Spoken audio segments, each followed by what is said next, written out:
với bà và công việc nhiều. Hy vọng toàn lực cho kinh đồng hồ. Nào em có cùng anh trong tiếng thèn lớn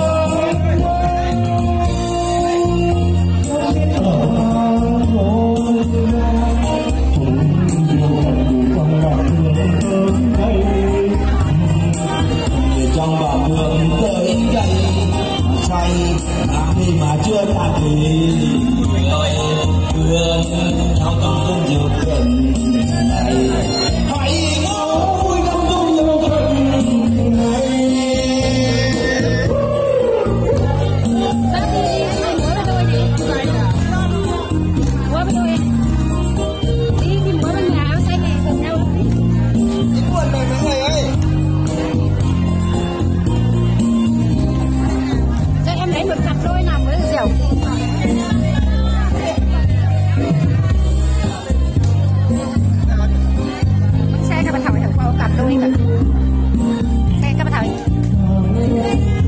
Đây là bác Lê Hoàng, tác giả của bài hát này.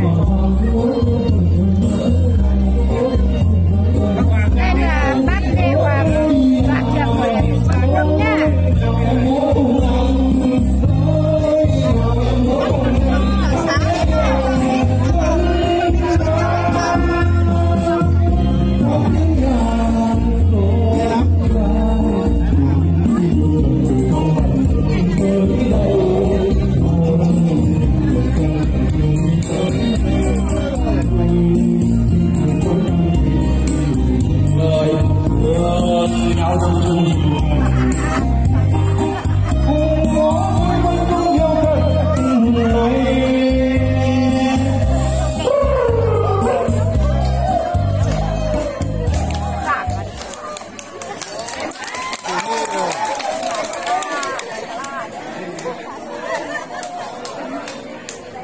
ยินดีไม่ให้เนอะเอ้ยเนอะ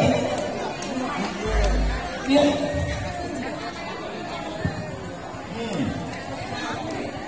Cảm ơn. Đầu tiên là cảm ơn bài hát nổi tiếng của bác Lê Hoàng.